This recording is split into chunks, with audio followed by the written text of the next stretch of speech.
Go for the pulls and the pools. Go for the oohs and the ahs. Go for the bubbles and the bubbly.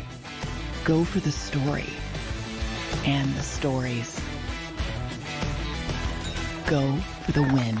Go to Ocean Casino Resort. Book your trip at theoceanac.com.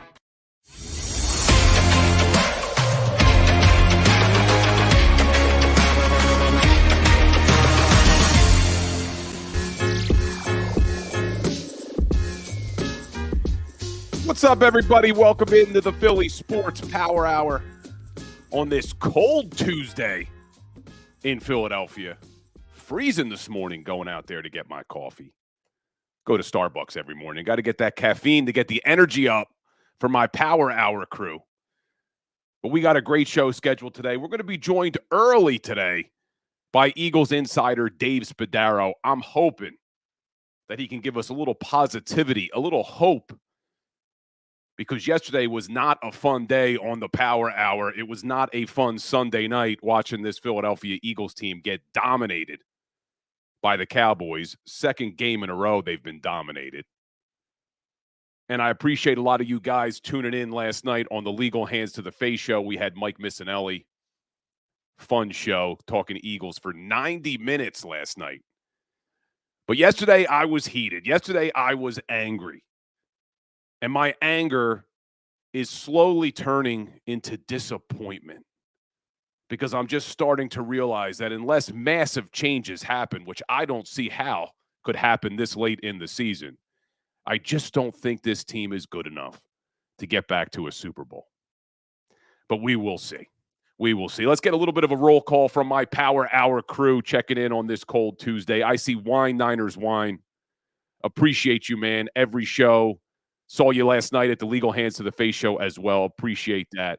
And anybody who missed the Legal Hands to the Face show, you could check it out here on YouTube, or you can go over to Legal Hands to the Face on all your podcast platforms to listen to the audio. Really good show with Mikey Miss last night. I see Jason A-Team checking in. William Burney, Cowboys fan, troll away, my man. You earned it. You earned it. You can troll away. Nathan Hoffman, good morning to you. James Jones, good morning to you. Chwiz, what are you doing, man? I told you to stop making bets with people. You had to have the 49ers logo last week. Now I got to see that Dallas star all week. Chwiz, come on, man. Stop making bets.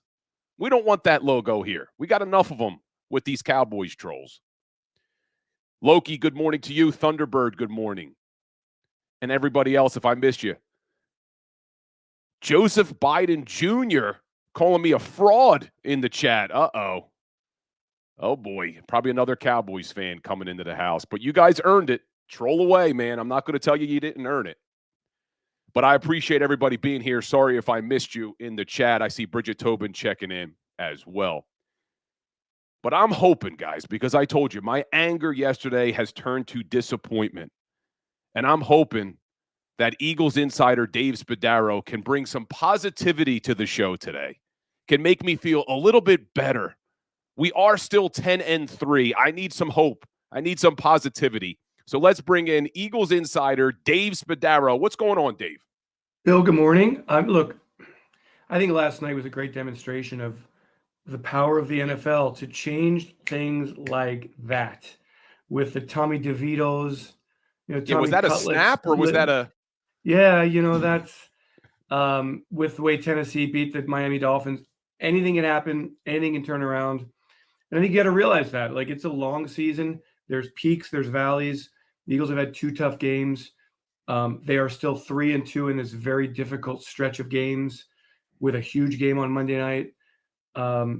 We got 4 weeks left here. And hold on, because the thing is, in Philly, like, I remember back in 2004, Eagles clinched early, but geez, T.O.'s hurt. And gosh, 2017, all those injuries down the stretch. Geez, man, it's going to be tough to get there. Last year, Jalen was hurt down the stretch. Geez, this offense did 2 straight losses. Boy, they have the Eagles lost their edge. So it's a long season. You got to weather the storm. This team has great leadership. This team has an understanding of what it takes. Certainly have to play better football, no doubt. And these last 2 weeks were very significant in that San Francisco played great, Dallas played great, but the Eagles can't worry about those guys right now. They got to worry about what they have in front of them, and that's the Seattle Seahawks. Were you in Dallas, Dave, with the team, or were you? Yeah. Oh no. Go. I'm sorry. What's that? You were. I didn't hear you. I said, were you in Dallas? No. No problem. Were you in Dallas or were you here? I was here. So you haven't really seen the team yet. They're not back in the building. They're all here. They're here today. What's the vibe around NovaCare today? I mean, they were all having breakfast. I mean, it honestly doesn't change. It doesn't go from one extreme to another. Let's see, the game ended at 11:30 Sunday night. So we are 34 hours out or whatever it is. You don't feel it. You don't feel anything 2 days after a game, whether you win or lose. So the vibe is, I would say, this team knows that it has to be much better than it was. This team has to be, we've talked for weeks and weeks about starting faster. But I think there's still a very strong belief that it's a good football team. So when I'm down in the cafeteria just half an hour ago and a lot of players are down there. I mean, just guys are just hanging out. Today's a lift day. And it doesn't really go up and down. Now, up in the coaches' offices, Howie, they are way on to Seattle. They're deep into the playbook. So the mood never really, it's like people always ask me, what's it like after a big win or a big loss on the flight back? And it really never is any different unless it's a huge, huge game. Because everybody's exhausted. They're sleeping or they're playing cards or they're hanging out, listening to music, watching movies. In the case of coming back from Dallas, everybody's trying to get some sleep. It's going to be the same thing with Seattle. And it's in the wee hours of the night. So, yeah, it doesn't really change much. I know what happens out there. We all drove in yesterday and saw the guy standing out there with the garbage cans and that's just clown show stuff. Yeah, I got to be honest, man. I mean, I've had my issues with some of the coaching decisions and all that, and I didn't mind the run the ball sign. That was funny. I'm never a fan of the fire guys and things like that. To me, it's just people trying to do it for attention, and they're getting attention, and that's why they're doing it. It doesn't help the football team. Doesn't impact a thought. We're just trying to win football games here. I mean, collectively, the organization wants to win. I mean, that's what every single person here at the NovaCare complex, at the stadium. I certainly don't impact the wins or losses, but I mean, I'll do it. I would do anything for this football team to win games, and that kind of stuff that doesn't help. Now, the game got flexed from Sunday to Monday night. First time ever NFL has flexed to a Monday night game. So now there's a little bit longer rest. If the game was on Sunday, was there any discussion about staying on the West Coast since you were just in Dallas, having to come all the way back to Philly, then going all the way back to Seattle? The plan was that the team was going to stay in Dallas for the night and then come back on Monday. Gotcha. That was always the plan. Got it. Yeah, it's not – they didn't get any favors with this schedule and the way it lined up, but I kind of like the fact – I kind of like the fact that it flexed because I do think they needed some rest. But I want to talk to you about – I was driving back from doing the JAKIB Sports postgame show late Sunday night, coming back from Atlantic City, and you called into the fifth quarter with Rob Ellis, another friend of JAKIB Sports, does the Sports Take show right after me. And one of the things you mentioned was – turnovers. That turnovers have been a problem this year. They already have the same amount of turnovers through 13 games that they had all of last season. What's going on in the turnover department, Dave? Yeah, it's a great question because that is one of the areas of emphasis every single day. And when you are in the open field, look, I give Dallas a lot of credit. It wasn't like the Eagles didn't wrap up the football. Dallas just made some really, really good plays. Dallas's defense these last few years here with Dan Quinn as the coordinator has been so good at taking the football away. And I don't know, they were killers, man, because they're driving in the first possession. Jalen loses the football, then AJ, then Devontae. Devontae had two hands on the ball. Bill, I wish I knew, because Jalen last year was so great protecting the football and really was one of the keys to success. I don't have the answer for that, but it has certainly been a factor here with this offense having such inconsistency during the season, and obviously it has to stop. And you just can't win games when you have a minus. I think, what are they now? -3 in the giveaway department, turnover ratio department. I think it's actually a -4 turnover differential. So wait, it was 3. I thought it was -1 going into the game. -2 going in. -2 going into the game. Okay, so then -4, and that's really uncharacteristic. This is a football team last year that was, among the league's best. So until Jalen got hurt, and then Gardner Minshew came in and had a bunch of turnovers against the Cowboys and the Saints, tough game. But yeah, it's something that's uncharacteristic of Jalen and this offense. And the 3 best players on the offense turned the football over. And we're talking about turnovers on the offensive side of the football. Another thing that's been different this year are takeaways on the defensive side of the football. So far through 13 games, they have 15 takeaways. Last year, they finished the season with 27. What's going on there? So look at the sack numbers too, Bill. The sack numbers are quite a difference, right? When you don't pressure the quarterback, when you're not putting teams in 3rd and long situations and having success, when you're not affecting the quarterback as much. And I still insist that the offenses are not allowing this defensive line to impact the game. And so it's hard to get your hands on the football when teams are in on schedule situations, when teams are not feeling the pressure from the quarterback. You're playing catch up on defense.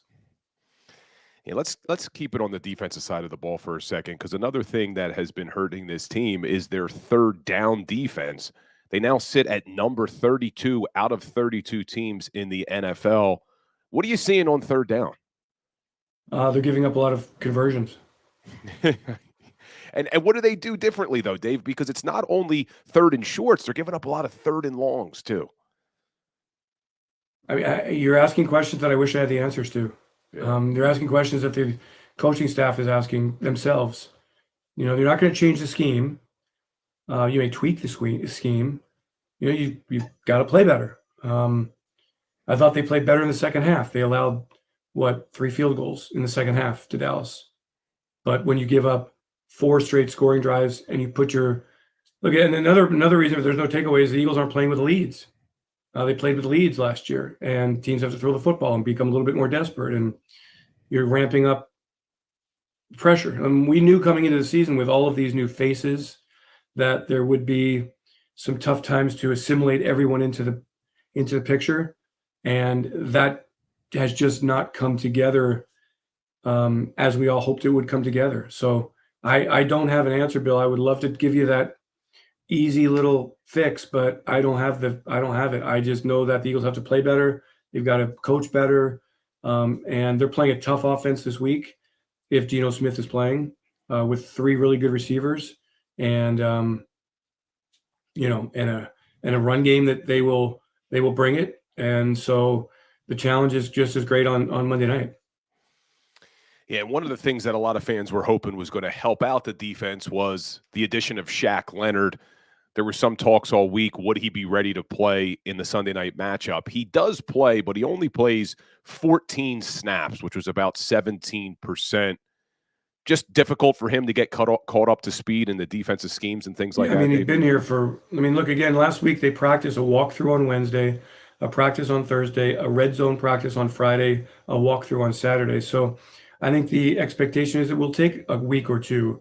He hadn't played for a couple of weeks, so getting back into football shape. Got a little taste of it on Sunday night. It just the way it works. Okay, Nick Morrow is the one wearing the green dot, so it's hard to take him off the field. So is it going to be a situation where Cunningham and Shaq rotate? How are they going to use Shaq? Are they going to bring him as a blitzer? Is he going to play more in coverage? Is he going to play on rundowns?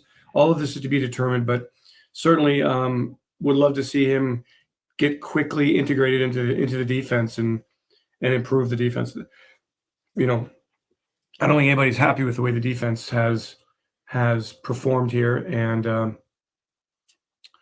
yeah, I mean, I'm very aware of all the numbers. The product is not where the Eagles want it to be right now, and the goal is to get it better for Monday night. Let's talk about something positive on that defense, Dave. Fletcher Cox, he's going to be 33 years old tomorrow. Happy early birthday to Fletch. And what we're seeing from him now at almost 33 years old, he's playing a lot of snaps and he's making a big impact. Another big play against Dak Prescott with that strip sack. How impressed have you been with Fletcher Cox and what he's able to do this late in his career? Yeah, he's talked about how he's felt energized by the young players. He's felt that they have really kind of early on in this season given him some energy, some life. Excited to be here. I think it's worked really well with the rotation inside. That's been the strength of this defense, along with Hassan Reddick off the edge. And so I would like to see this continue, and I would like to see Jordan making plays, more plays, and Jalen making more plays, and all of them making more plays. And certainly Fletch has led the way, and an all-time Eagle, a lot of football left in that body of his, and glad to see him having success. Yeah, so he's one of the older guys on that defense. You mentioned the leaders on this team, and that's one of the things that after the 49ers game, we were all hopeful the leaders were going to take this team and have them bounce back in a big way against Dallas. Didn't happen, so now it's 2 tough losses. How much does that leadership go into righting the ship and making sure all these guys are focused on the next game? I mean, I think it helps that, when things go in a tough direction during the course of a season that, everybody experiences, that you're not pointing fingers, you're staying focused, you're not panicking, you're weathering the storm. And I think that players who've been through that can share those experiences with younger players. And I think that's the benefit of it. And, I think that's what everybody here is experiencing. And you talk about younger players. One of the younger players a lot of people are hoping makes an impact on that defense is Nolan Smith. Didn't have a lot of snaps earlier in the season. It looks like he's getting a little bit more opportunities as these games go on. And I think Dallas, he played probably his most snaps this year. He got 21 reps, which was 26% of the snaps. What are you seeing from Nolan Smith as the season progresses here? I see him setting the edge well, playing tough, learning that offensive tackles in this league are much better than they are in the college game. I've always thought that pass rushers, it is as difficult to transition as any position other than quarterback from college to the NFL. You can win with speed and bend in college. You have to have multiple moves in the NFL. And Nolan will get there. And he's made an impact on special teams. He's part of an improved special teams coverage unit. And, I see him getting better and better. Hasn't manifested itself in the backfield yet. But again, I don't think that quarterbacks are going to give the Eagles a whole lot of opportunities to create pressure and create sacks. But he's getting there. And I think he has a very bright future. BG mentioned that this morning. I heard an interview from Brandon Graham about how quarterbacks are making a concerted effort to get rid of the ball quickly to try to limit that pass rush that we've all come to love with this Eagles front four. You mentioned the special teams. Let's talk about special teams for a second, because unfortunately, the most exciting play of the game probably for the Eagles against the Cowboys was the fake punt. I was trying to go back and remember, when was the last time the Eagles ran a fake punt? Do you remember, Dave? I don't remember. I don't remember either. I do remember the last time they scored a touchdown on a fake punt. Brian Dawkins. Brian Mitchell. Brian Dawkins, right? Brian Dawkins, right? Brian Dawkins took a little shovel As the Texans? pass. I think it was. Against the Texans, and B-Dawk took it all the way to the house. But what is that something? I saw some articles about how Braden Mann, the punter, can really sling the ball, and you saw it. Yeah, so game. I didn't read the stories, but I know that they saw a look from the Cowboys. They knew that one of their gunners, one of their guys who blocks the gunners, turns and peels back. And they had this in the plans to do it, and it was executed perfectly. But again, unfortunately, only got 3 points out of that, not 7. So, but just a really well executed play, and special teams have played very well this year. Jake's been great. Covey's been terrific. Coverage units have been solid.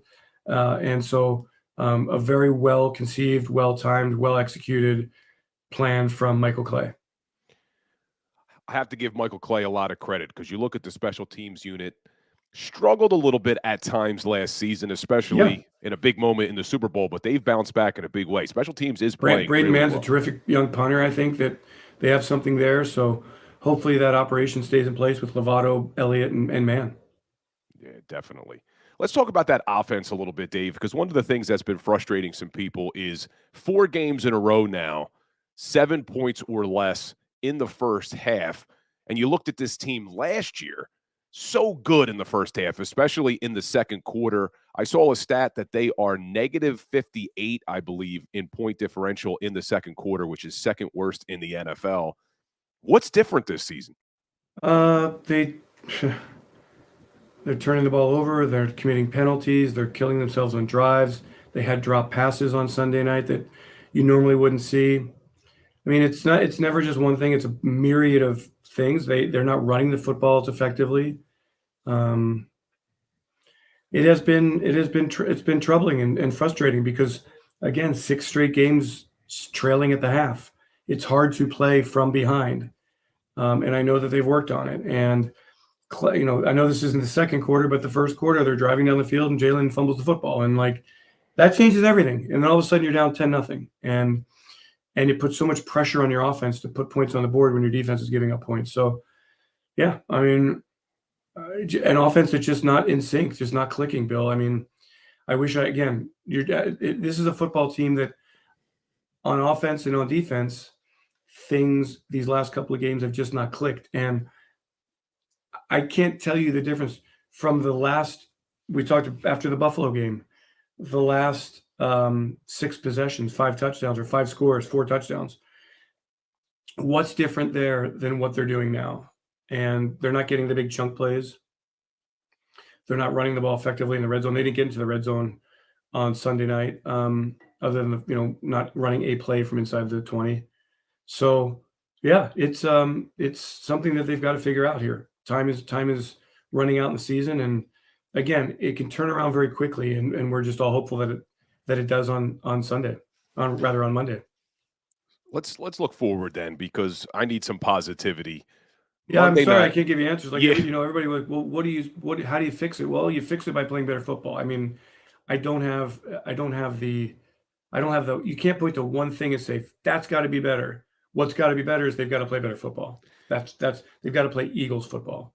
And I agree with you. You look at that offense, and at times it looks like it's so difficult to stop, and then other times it looks anemic. So hopefully they can get this thing fixed on Monday night. I wouldn't say it looks anemic in that, and I have to look at this, but what is for much of the year, they were, the one thing is, look, one big number here is 400 and almost 500 fewer rushing yards right now than this point last season. They're not running the ball as effectively.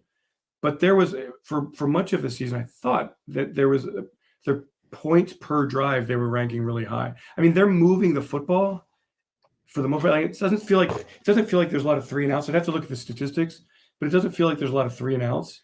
So I don't know if I would call it anemic. I would call it really inconsistent, though. Definitely inconsistent, but they're going to be on Monday night, which is not a must-win at this point in the season. You don't call things must-wins, I guess, although I thought Dallas was a must-win just for their psyche. It's a must-win if you have hopes for the number 1 seed in the NFC. I feel like it's pretty darn strong that way, depending on what the Niners do on Sunday. And you look at this Seattle Seahawks team, they've now lost 4 straight games. You did mention they have 3 really good wide receivers. We know that. But you look at their numbers on offense, really not in the top of any categories, kind of middle of the league in a lot of categories. You look at the defense, bottom of the NFL in a lot of categories. How good is this Seahawks team? Yeah, I mean, in the same boat as much of the league. I mean, we're seeing teams play well for a few games and then slack off and lose tough games. And you go, why are they losing close games? And they have an injury or they have this or that. Penalties, fumbles, mistakes. I don't think the Seahawks are a great football team by any means. They're a 6-7 football team, but they are capable of playing really good football. Now, a lot of it will depend on their quarterback situation, but they're talented. They have explosive receivers. They can run the football with two good backs. Their defensive front is solid. Their linebackers are fast. They've got some young talent at cornerback, which I know Witherspoon, their first-round pick, has rib injury, so he may not play. That would be a big plus for the Eagles. I mean, I think they're a middle of the road NFC team that's capable of being a good team, and they have a very, very strong home field advantage. And so the Eagles haven't won there since 2008. So it is a tough task on Monday night. And Dave, I want to give you credit for something. Earlier, I said that the offense was anemic, and you said, I think that they're in the top of the league with regard to scoring percentage and plays per drive. So listen to this, guys. Spadaro knows his stuff. Philadelphia Eagles offense is number 2 in the NFL in average plays per drive. They average 6.4 plays a drive, which is only second to the Dallas Cowboys. And then scoring percentage. The Eagles score on 44% of their drives, which is 4th in the entire NFL. Yeah. Doesn't seem like that at times, but the stats do back it up. Yeah, it's been a tough couple of weeks here. And again, you have to kind of contextualize it and understand that it is a long season. I'm not making excuses because the Eagles have lost 2 straight games. The season is far from over. If the Eagles are fortunate enough to win, and I believe we will on Monday, I mean, that puts this team at 11-3 with 2 games against the Giants, who will not be easy games, and the Cardinals, which will not be an easy game, but they're certainly winnable games. I mean, I think we have to kind of keep that in context. We knew it wasn't going to be easy. I don't buy into the team is really angry or the team is this. This team is always focused. This team always has leadership. This team always has urgency. Things just haven't gone their way these last couple of weeks. And they've played 2 teams who were playing great football. Dallas and San Fran deserve all the credit. They're playing very, very good football. So the Eagles have to try to get back up to that level. And this season, I think one thing to keep in mind here is that, what Kansas City is going through, what the Eagles are going through, what teams who go to the Super Bowl the next year historically go through is it's very tough. You're getting everybody's best shot. You're, physically, mentally, it's been a draining last 12 months here, 2 long seasons. And so, and this part of the schedule has been very challenging. So, but like by no means are the Eagles like moping around nor are they smashing walls, because that's not productive. You approach things with great urgency the same way every single week. And I think that's what the Eagles are doing. So look, I believe on Monday night, the Eagles will go out and play fast football and attack weaknesses that they feel like they can win. And man, Bill, get a lead. Like, let's see how much things change when this team gets a lead instead of playing from behind. I think that is the biggest difference that we have seen this last month and a half, that this football team has not played with a lead. Well, I know I needed some positivity today, Dave, so I appreciate you providing that. And there's one more thing I'm going to need before you go to make me feel a little bit better and hopefully get us ready for a big win on Monday night. Give it to us, Dave. Bill, I'm ready for it. All right. Look, it's a big one on Monday night here. Eagles are 10-3. Everybody's in it together. We need everybody's support, right? I mean, we're all, win or lose, we all know you love. The only reason that Eagles fans are mad right now is because their favorite team, the team that means so much to them, has lost 2 straight games. We know that. It hurts us too. But everybody's in it together here. Everybody's working hard. And by the time Monday night rolls around, kickoff, this Eagles team will be ready to roll. So, go Birds! Appreciate you, Dave. You have a good week, my man. I'll talk to you next week. Dave Spadaro, Eagles Insider. I needed some positivity, guys. I know some of us aren't ready for the positivity yet. We still want to be angry about that loss on Sunday night. We still want to be angry about the loss to the 49ers. I'm still angry too. I told you, though, my anger is slowly turning towards disappointment as I look at this team, and especially I look at this defense, and I just don't think they have the personnel to win a championship, no matter what the schemes are, no matter what the coaches dial up. But we will see. I want to dive more into some things on that defense when we get back. We'll also take a look around the NFL at some crazy things that happened this week, a crazy week in NFL football. So hit that like button, guys. Hit that share button. Stay tuned. We'll be right back. Go to get your game on. Go for the beers. Go for the cheers. Go for the hit and the hits. Go for the stakes and the stakes. Go to get your parlay on. Go to get your party on. Go for the scene. Go for the screens. Go for the gallery. Go for the win. Go to Ocean. Visit theoceanac.com to plan your visit. At Pond Lehocky, we've recovered billions of dollars for our clients, and we're confident we can do the same for you. With over 250 years of combined courtroom experience, we've helped over 100,000 injured clients obtain some of the largest settlements in Pennsylvania. One conversation is all it takes to help you and your family get back on track. If you've been injured in an accident, give Pond Lehocky a call. They're carving them up and good play calling along the way. First and goal at the 6.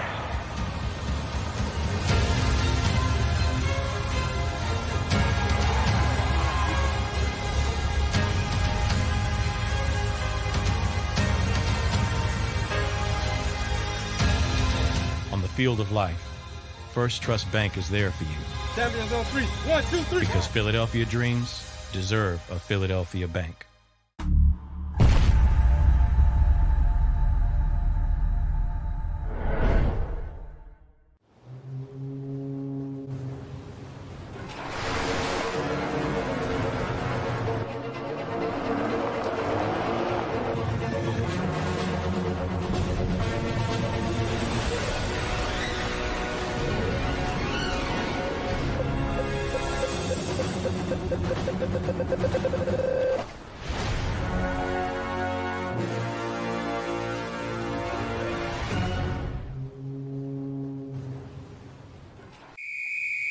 Underdog Fantasy has a way for you to play alongside your favorite football team all season long with their Fantasy Pick'em game.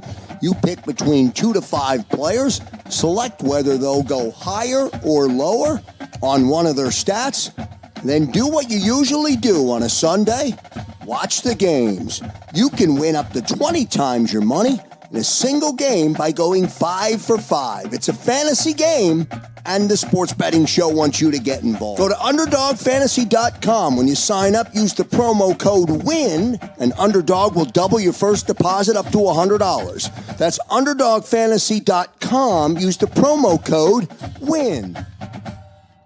Do you stream on a Roku, Fire Stick, Google TV, or Apple TV? Now you can watch 6ABC 24/7 with the 6ABC Philadelphia streaming app. And the big story on Action News? Search 6ABC Philadelphia and start streaming today. EAGLES, Eagles.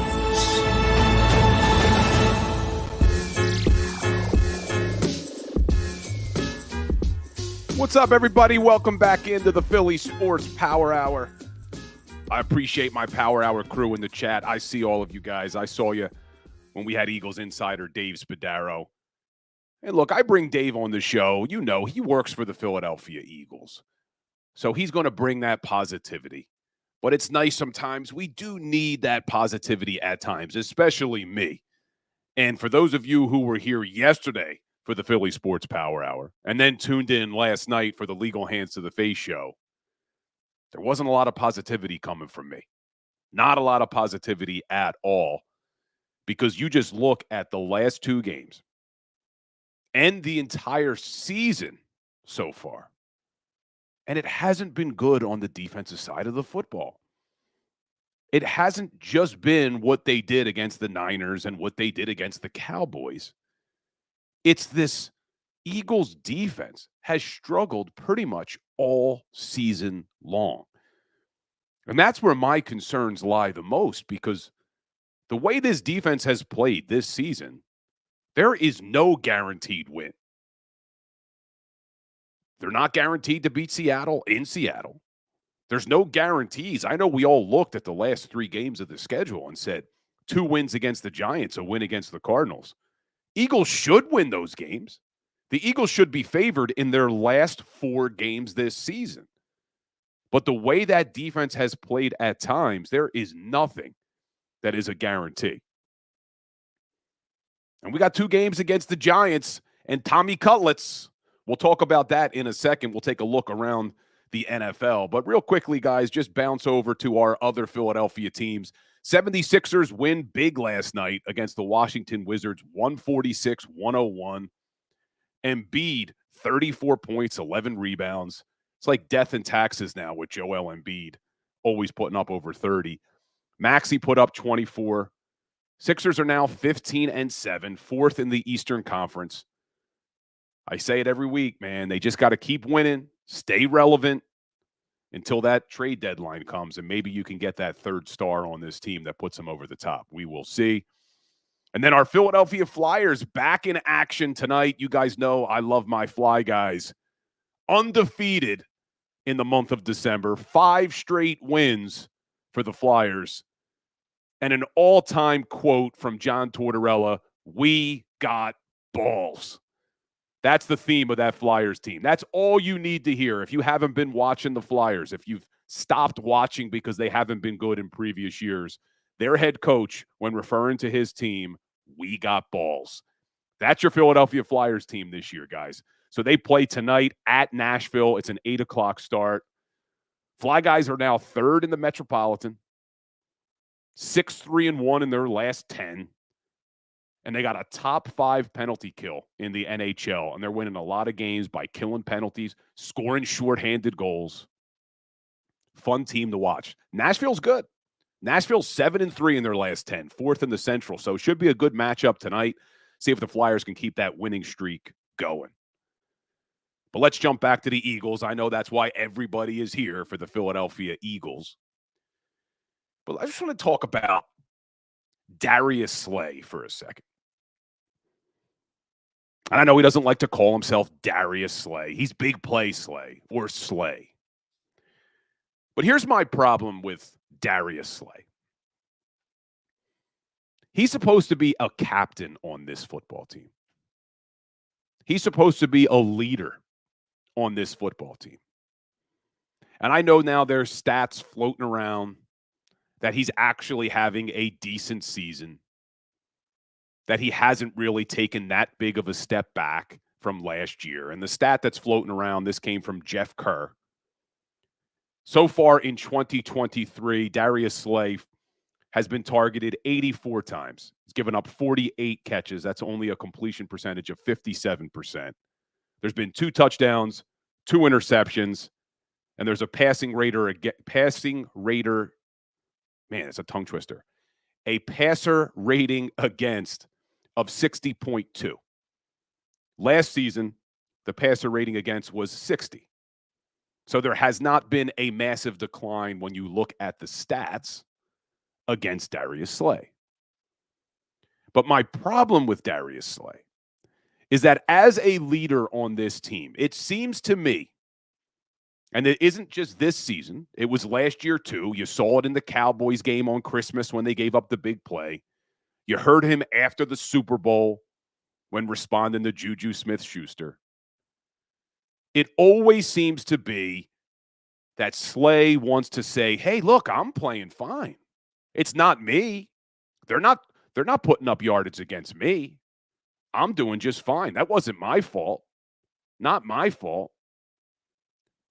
What I want from my leader and what I want from my captain is a constant desire to want to improve. You hear it from Jalen Hurts. Even when Jalen Hurts plays lights out, he's always talking about wanting to get better, wanting to improve, wanting to play to the standard that is set, no matter what.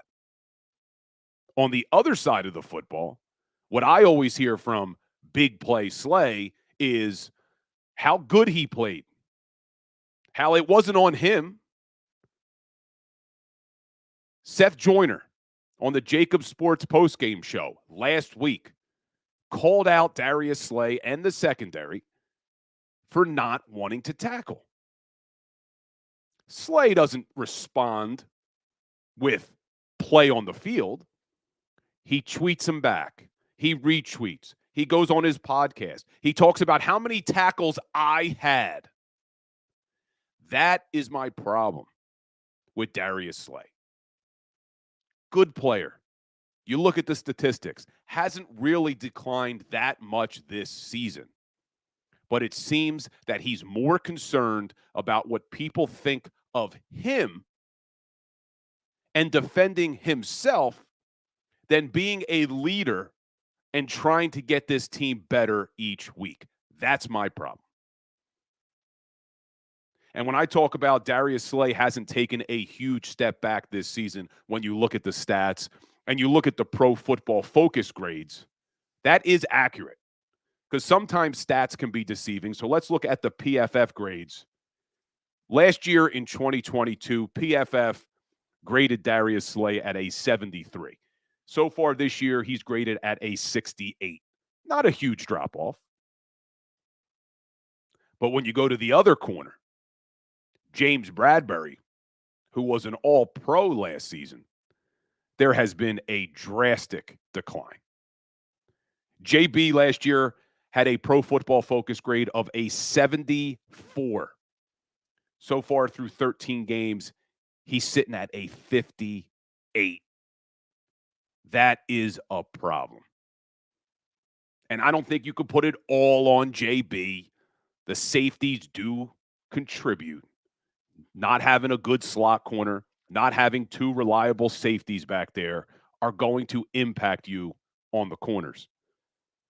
But JB needs to be better. And I don't have the same problem with James Bradbury that I have with Darius Slay, because you don't hear James Bradbury coming out and trying to defend himself. And that one wasn't my fault. This one wasn't my fault. In fact, in the biggest moment of his career, Super Bowl 57, said, I held him. Didn't back down from it. Could you imagine if that was a call on Darius Slay? What we would have heard for the last 9-10 months from Slay about that play call? So my problem with Slay is less about his play on the field and more of what I want to see from him off of it. Don't respond to Seth Joyner and analysts. Don't retweet. Don't go on your podcast defending how well you played after you just got dominated by the San Francisco 49ers. Why are you going on your podcast defending your play? Come on, man. That stuff bothers me.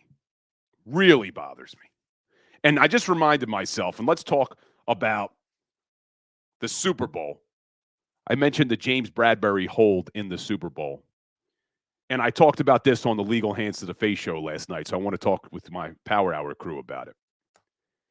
How hypocritical are the Kansas City Chiefs, Patrick Mahomes, and Andy Reid for coming out after that game they lost to the Buffalo Bills on the offsides call on Tony, throwing their arms up about how even if it's technically a penalty, you can't call it at that moment of the game. Let the players play, Patrick Mahomes said. Let the players decide the game on the field. Are you kidding me? Did you forget what happened in Super Bowl 57?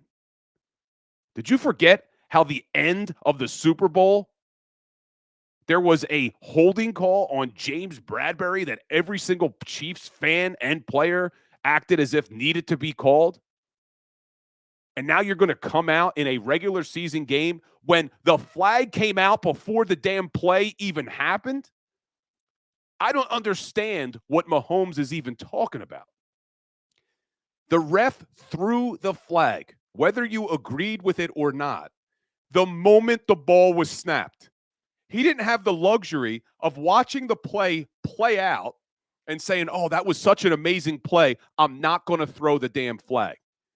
So Mahomes crying like a little baby after the game. Like, are you kidding me? Josh Allen goes over to talk to the other quarterback, congratulate him on a good game, and the only thing Patrick Mahomes says to Josh Allen, that was the worst effing call I've ever seen. I lost a lot of respect for Patrick Mahomes in that game. A lot of respect. Look, should the ref have yelled to Tony to give him a little bit of a warning? Maybe. But what did you want him to do after he threw that flag? Because the play was so incredible from Travis Kelce throwing the ball backwards in a pitch that resulted in a touchdown, you want him to pick up the flag? Oh, the play was so good, we're not going to throw that flag. Made absolutely zero sense. And then Andy Reid does the same thing. And I don't want to hear apologies now. Oh, it was just in the moment. Patrick Mahomes, that was ridiculous. Acting that way after the game, especially when you just won Super Bowl 57 on a call that never should have been made. And unlike this one against the Buffalo Bills, where the flag came out right away before they even knew what impact it would have had on the play, you look back at Super Bowl 57, when that ref threw that ticky-tack holding call on James Bradbury, they knew when they threw that flag, that was going to be the game. And Mahomes is going to come out whining like a little baby about an offsides call. Pissed me off, man. And look, I got a lot of respect for Patrick Mahomes. Generational talent, one of the best quarterbacks to ever do it. Don't act like that, Patrick Mahomes.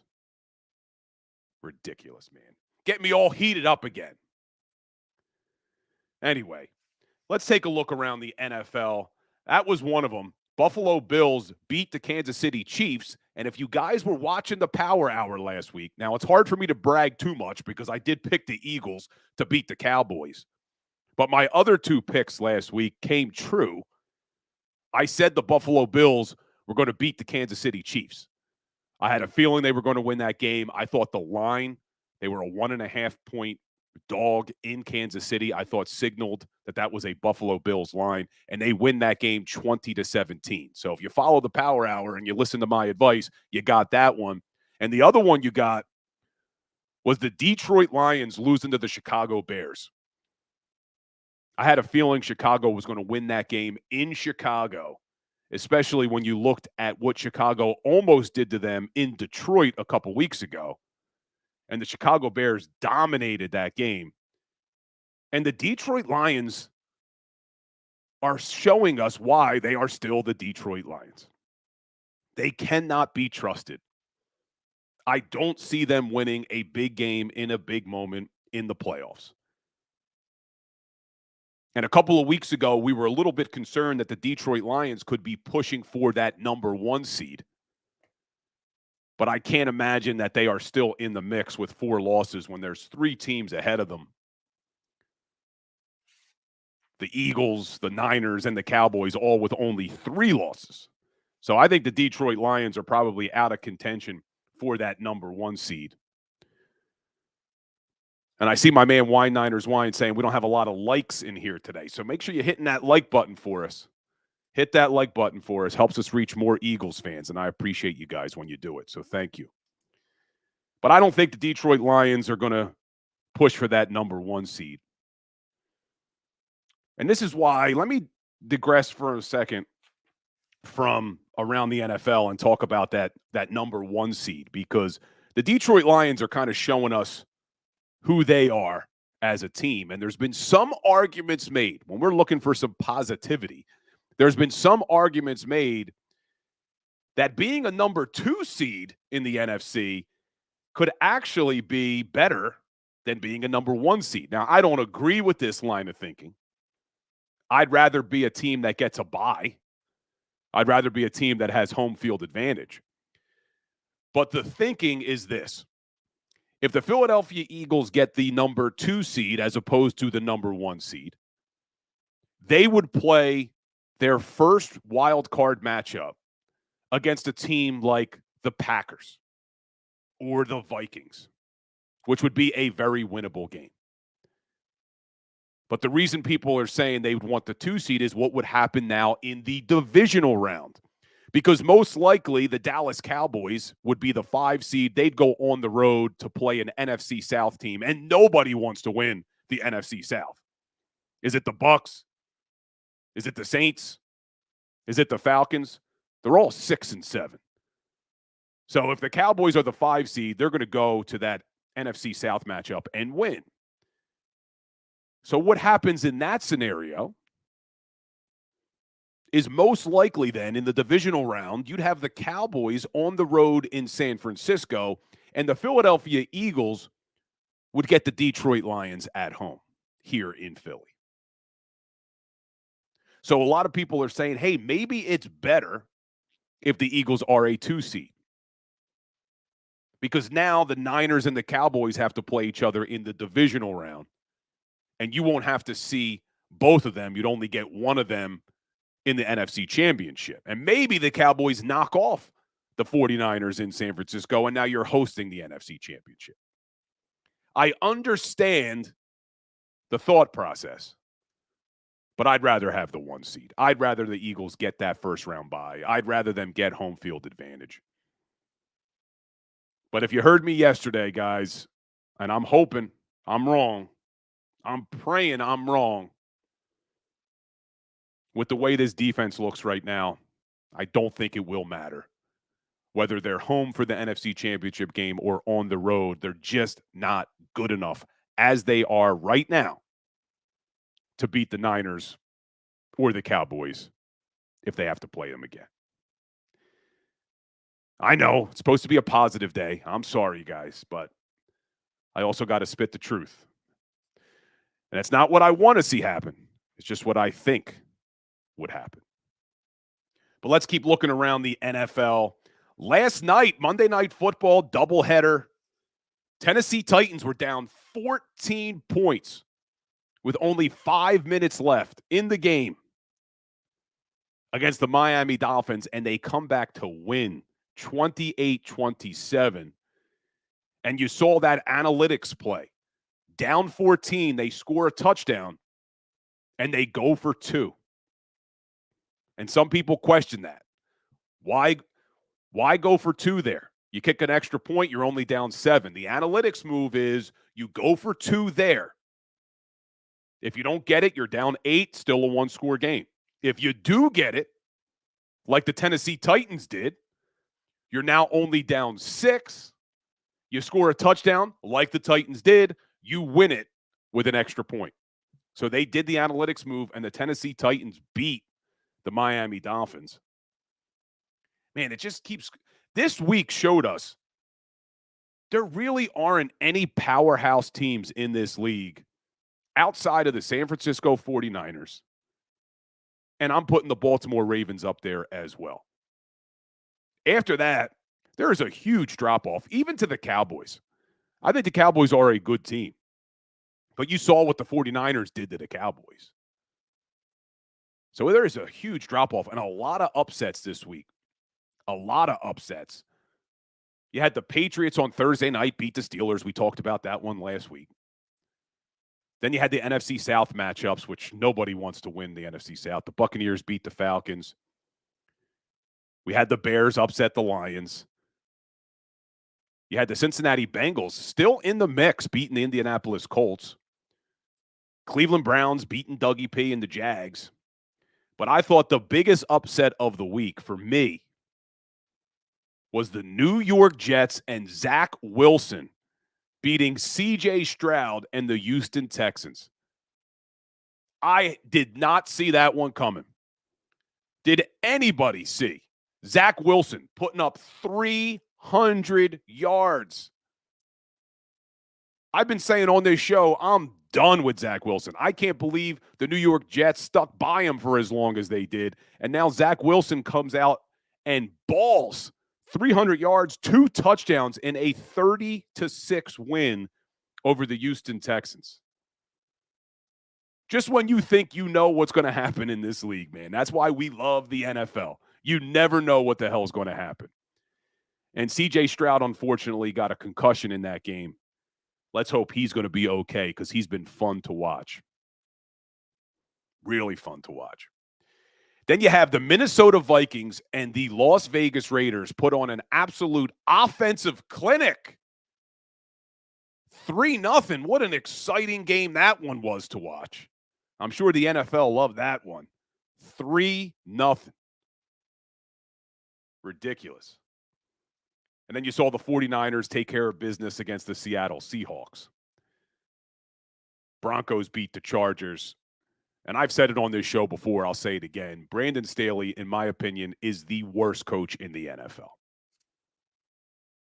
I think he should not be back in LA for the Chargers. I think you talk about coaches losing football games for their team with in-game decisions, and that's Brandon Staley. Shocked he still has a job, but we'll see what they do. We will see what they do. But, guys, I appreciate you all being here. I appreciate you putting up with me the last 2 days. I'm just angry, disappointed, frustrated with this Eagles team. We will start to look forward. We got a while till that Monday Night Football game against Seattle, but we'll start to look forward the next few days as to what this Philadelphia Eagles team can do. Maybe Shaq Leonard will still be their savior. Still not confident what he has left in the tank. He still doesn't play corner. He doesn't play slot corner. He doesn't play safety. But maybe he can help. Maybe. But let's take a look like we end every Power Hour with a little Today in Sports history. And this one was interesting to me. December 12th, 1930 was when the ground rule double was officially implemented in Major League Baseball. Prior to today in 1930, a ground rule double was actually a home run. Did not know that. A ball bouncing into the stands used to be a home run.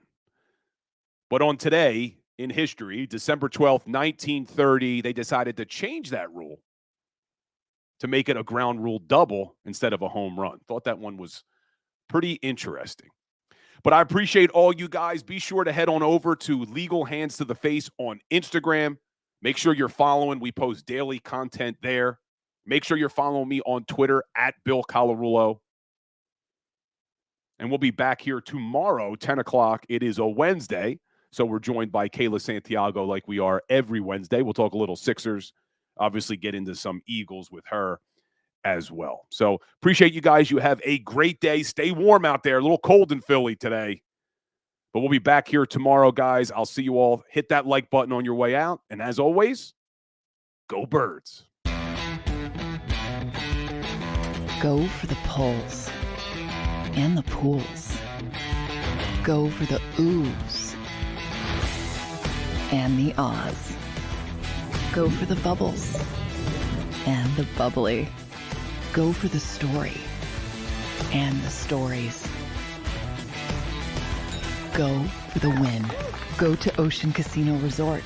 Book your trip at theoceanac.com.